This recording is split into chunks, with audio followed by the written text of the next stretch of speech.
Tapi ini kalau kita lihat Prabowo di Sumatera Barat, dia dikasih tugas juga sebagai TLKB. Tinggal mensinkronkan aja. Iya. Jadi hasil data. Jadi kita udah mulai 2011 itu Pak, udah rencanakan. Sekalian ini sudah ya. Kita udah bicarakan yang Kepala Dinas Kesehatan, Pak Sekda pun. Malah kita fasilitasi daerah tertinggal dan sangat tertinggal. Iya. Ini sudah motor Pak. Jadi bisa disinkron. Tapi cuma kita tenaga PLKB itu kurang itu. Tapi ini ada untungnya di desa itu di Dajorong itu kan kurang kerjaannya. Jadi dia kita sih memotivasi dia. Dia yang memotivasi, dia yang melaksanakan kegiatan, dia yang memotivasi juga. Nah dari BKKBN nanti akan ada kita sharing lah, mungkin segala sarana-prasarana PLKB itu disediakan nanti Pak. Tapi istana negara kan dari sini ya? bersama ya? Iya Pak. Itu Kepala Dinas Kesehatan. Iya Pak ya, saya pikir tadi sama katanya inovasinya berbeda. Why this one said what is it?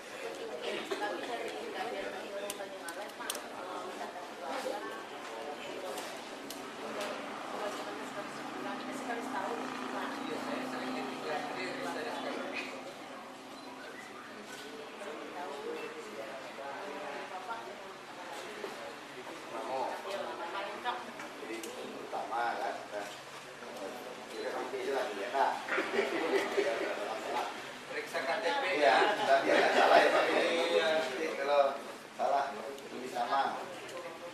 Enggak, statusnya. Ya. Masih belum masih.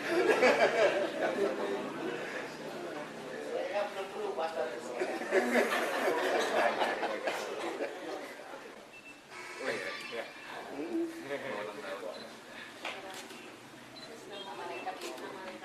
Susi Andam Dewi. Pakai dia.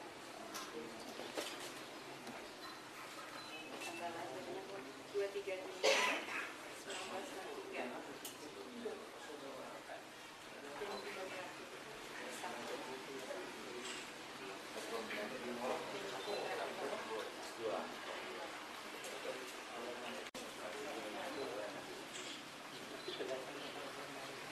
Iya, yang di sini aja ya. Sudah ada punya ini Pak. Sudah punya kita juga ada.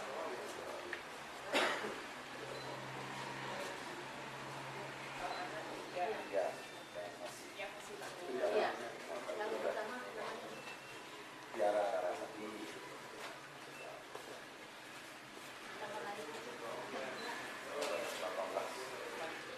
Maret. Ya.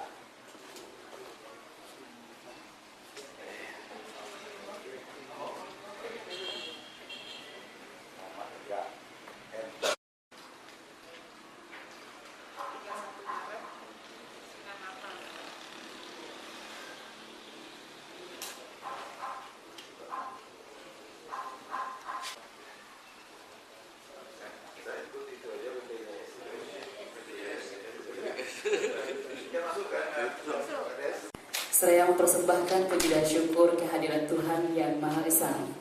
Acara pencanangan pendataan keluarga tahun 2011 di Kabupaten Pasaman pada hari ini Senin 18 Agustus 2014 di Balerong Rumah Dinas Bupati Pasaman dimulai. Assalamualaikum warahmatullahi wabarakatuh. Yang sama-sama kita hormati Bapak Bupati Pasaman beserta Ibu Ketua Tim Penggerak PKK Kabupaten Pasaman. Yang kami hormati Bapak Kepala Perwakilan BKKBN Provinsi Sumatera Barat beserta rombongan yang hadir pada hari ini. Selanjutnya yang kami hormati Bapak-Bapak Forum Komunikasi Pimpinan Daerah. Yang kami hormati Ibu Ketua Organisasi Wanita, Ketua DW, GOW, dan Gundukan 2.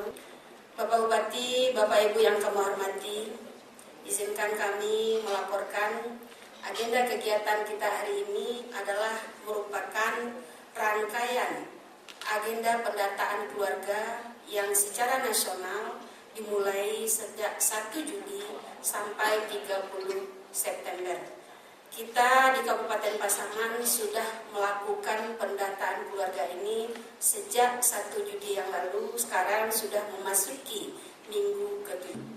Selanjutnya sambutan Kepala Perwakilan BKKBN Provinsi Sumatera Barat kepada Bapak Dr. Ahmad Razali Musa. Kami peralatan sarana pelayanan KB oleh Bupati Pasaman kepada Direktur RSUD Rumah Sakit Umum Daerah Lubuk. Penyerahan peralatan pelayanan KB.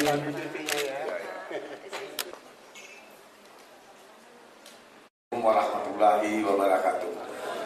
Yang sama-sama kita hormati Bapak Perwakilan BKKBN Provinsi Sumatera Barat beserta rombongan yang hadir pada pagi hari ini, dan sekaligus selamat datang Pak di Kabupaten Pasaman. Alhamdulillah, puji syukur kita panjatkan kepada Allah SWT berkat limpah rahmat dan karunia-Nya kita bersama masih diberikan kesempatan untuk dapat hadir bersama pada pagi hari ini, yang tentu dalam suatu rangkaian acara yang amat penting, amat strategis, saya pikir, karena menyangkut kepentingan bangsa dan negara. Kalau saya melihatnya tadi mungkin dari tidak disinggung, saya melihat dari aspek bernegaranya, politik dan lain sebagainya, termasuk ketahanan nasional. Jadi kenapa tentara aktif ini dalam tadi kita sudah melihat tayangan sekilas info perkembangan pengelolaan KB di Kabupaten Pasaman. Ada yang sudah bagus, ada yang masih rendah penggunaannya, antara lain implan yang ada 2 tadi saya lihat, ini tentu harus kita tingkatkan ke depan. Kemudian ada persoalan juga secara umum. Saya tanya tadi pada Bu Yus, sebenarnya kita di Kabupaten Pasaman dari angka pertumbuhan penduduk pada DIP ini sudah menurun. Dulunya pertumbuhan kita itu 1,37, sekarang sudah 1,24. Artinya kita sudah di bawah rata-rata pertumbuhan nasional. Pertumbuhan nasional kan 1,49. Pak. Saya ingin membuat ilustrasi kenapa tadi saya sampaikan masalah pengendalian pertumbuhan penduduk ini sangat penting untuk bangsa yang sebesar Indonesia ini. Ya, sangat penting. Saya akan kaitkan nanti dengan pertumbuhan pangan kita. Kenapa penting? Kenapa strategis? Ternyata pertumbuhan pangan kita ini, Bapak sekalian, Ibu sekalian, ini hanya kurang dari 1%, 0,5% pertumbuhan pangan kita. Pertumbuhan penduduk itu 1,49 Pak jadi pertumbuhan penduduk kita. Kita bisa bayangkan negara yang sebesar Indonesia ini, kalau ini tidak kita kendalikan pertumbuhan penduduk, karena memang tidak berimbang dengan pertumbuhan pangan kita. Nah ini memang bisa kita gambarkan, ini akan berimbas kepada politik, ketahanan nasional dan lain sebagainya. Jadi sangat strategis dan sangat penting lah. Masalah pertumbuhan penduduk ini benar-benar mendapat perhatian kita semua, harus mendapat perhatian kita semua. Dan sebenarnya secara bernegara di zaman sebelumlah Orde Baru, zaman kepemimpinan Pak Harto, kita pernah berhasil mengendalikan pertumbuhan penduduk ini dan dihormat mendapat penghargaan oleh bangsa-bangsa negara lain yang kemampuan kita dalam mengendalikan pertumbuhan penduduk. Kita 1,5%, pertumbuhan pangan kita 0,5%. Nah, bagi kilo de wartawan kilo. Tentulah kali tak orang saya. Kalau bicara pangan, bicara orang yang tidak makan, kita bisa bayangkan. Atau kita tergantung impor. Kan ini persoalan. Kenapa impor? Kenapa kita impor? Ya itu persoalannya. Kita baru bisa 0,5%. Pangan itu baru kita, lokal itu baru 0,5%. Ini yang menjadi persoalan. Jadi tidak ada pilihan bagi kita ke depan. Saya sangat Pak BKKBN. Masalah KB ini memang pertumbuhan penduduk ini harus kita kendalikan secara sungguh-sungguh. Kita evaluasi ya sampai dengan bulan Juni peserta KB-nya cukup meningkat gitu ya. Tetapi ada yang lebih menonjol di dalam hal penggunaan alat kontrasepsi. Kita kan mengharapkan alat kontrasepsi yang digunakan terutama yang KJP, metode kontrasepsi jangka panjang seperti MOP. Dulu tidak ada, sekarang menjadi 135%. MOW-nya juga terbanyak di sini. Ya. Nah, di samping itu yang IUD sama implan seperti dijelaskan oleh Pak Bupati tadi, mungkin kita di sini masalah budaya, agama dan sebagainya. Ya, kalau implan itu karena memasukkan sesuatu mungkin belum tersosialisasi oleh petugas kita di lapangan. Ya, nanti artinya akan koordinasi antara SKPD dengan para ulama dan sebagaimana untuk meyakinkan masyarakat. Yang kedua, yang dia pemasangan IUD mungkin dengan membuka aurah dan sebagainya, ya. Tetapi secara keseluruhan terjadi peningkatan. Di samping itu, program KB ini bukan hanya keluarga berencana saja. Kita melaksanakan 3 program yang penting. 1, masalah kependudukan. Bapak tadi bicara soal penduduk, bukan main. Bupati bicara soal kependudukan, ya, paham. Kedua, masalah KB-nya. Tadi yang saya tayangkan sudah cukup baik, ya. Yang ketiga, ini yang sangat penting, pembangunan keluarga. Pembangunan keluarga ini dengan bentuk ketahanan baik balita, untuk remaja, lansia, dan peningkatan ekonomi keluarga. Nah, untuk saat ini Pasaman menjadi contoh nasional bagaimana dana yang dikumpulkan oleh masyarakat dalam bentuk dana BAS dan amal zakat, ya, itu dikembalikan lagi ke masyarakat melalui upaya peningkatan pendapatan kesejahteraan sosial, ya, kesejahteraan sosial UPPKS atau peningkatan ekonomi keluarga. Itu yang sangat menonjol di Pasaman ini. Sudah itu tadi Bupati sudah menyiapkan tenaga tidak jadi masalah. Dia akan memerintahkan SKPD dan Dinas Kesehatan untuk memanfaatkan tenaga bidan yang ada di Jawa itu sebagai petugas PLKB.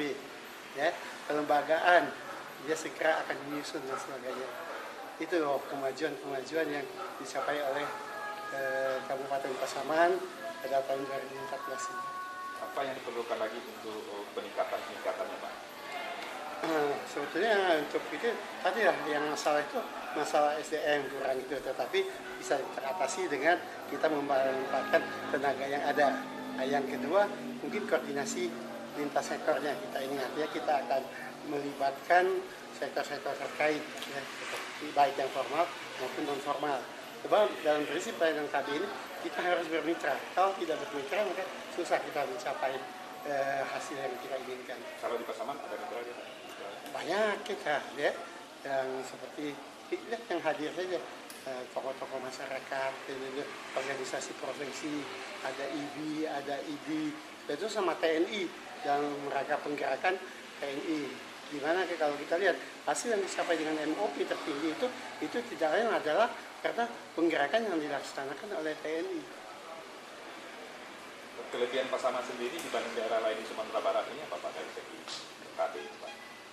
Saya lihat hampir sama, ya, tapi di sini banyak melakukan terobosan-terobosan kegiatan seperti penggunaan dana masyarakat, dana BAS itu dikembalikan ke masyarakat, itu kan bagus, ya. Setelah itu tenaga-tenaga bidan akan dimanfaatkan sebagai petugas lapangan KB dan sebagainya. Ada bantuan dari provinsi Pak untuk membesarkan keluarga KB dengan Pasaman? Ada, seperti tadi selalu kita pantau, ya. Artinya kita ada dana yang dari pusat, baik itu dana DAK dan ada juga dana yang melalui provinsi. Tadi kita menyerahkan alat-alat untuk melaksanakan pelayanan IUD maupun implan di rumah sakit, ya. Nah, sebulan yang lalu kita datang ke situ, kita lihat alat-alatnya kurang dan sebagainya. Dan itu harus disosialisasikan kepada SKPD. Ya, SKPD juga mempunyai dana DAK untuk memenuhi kebutuhan yang diperlukan untuk pelayanan baik yang pelayanan pemerintah maupun pelayanan swasta. Pertumbuhan penduduk di Pasaman untuk tahun sekarang dibanding tahun kemarin bagaimana Pak? Terjadi penurunan pertumbuhan penduduk kan tadi seperti kita dengar tahun yang lalu itu pertumbuhan penduduk kita 1,36 ya, 1,36%. Tapi sekarang 1,24 ya, 1,24 tapi turun. Jadi penurunan pertumbuhan penduduk Salah satunya tentu karena jalannya program KB kita ini. Setidaknya kita sudah berada di bawah pertumbuhan penduduk secara nasional dan secara Sumatera Barat. Ini yang kita dapat menjelaskan. 124 ya, enggak 149.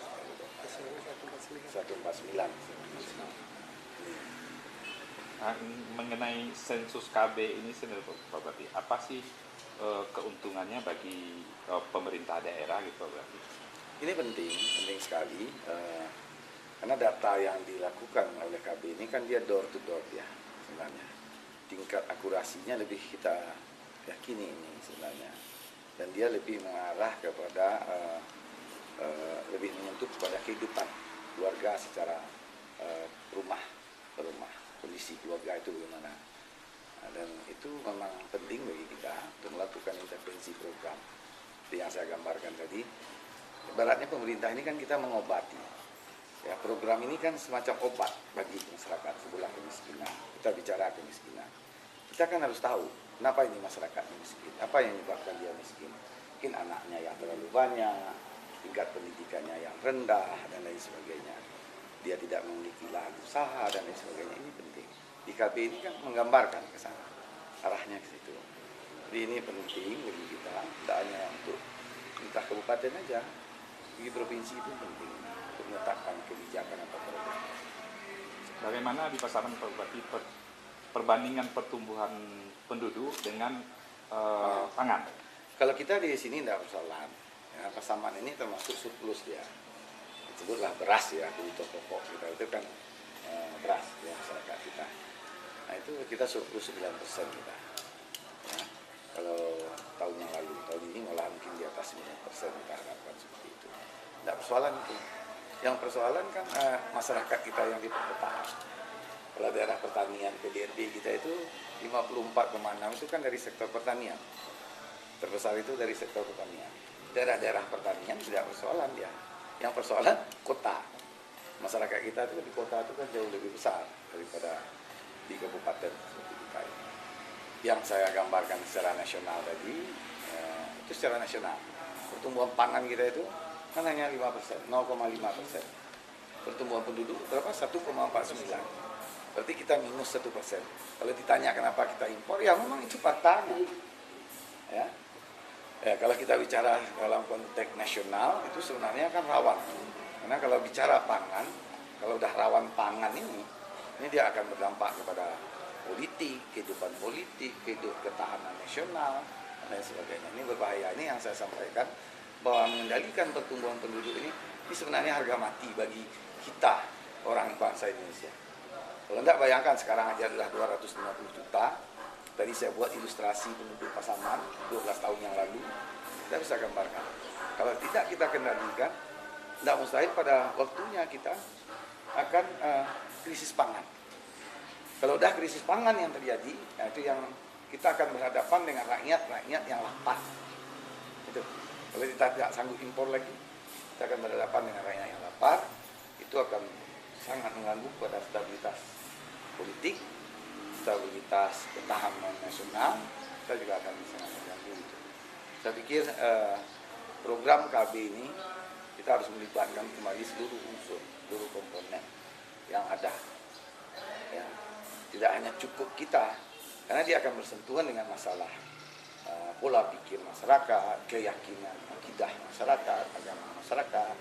Nah, kita perlu melibatkan tokoh agama, ulama, dan lain sebagainya. Ini yang harus kita coba ke depan, dan sebenarnya kita pernah sukses ya Pak.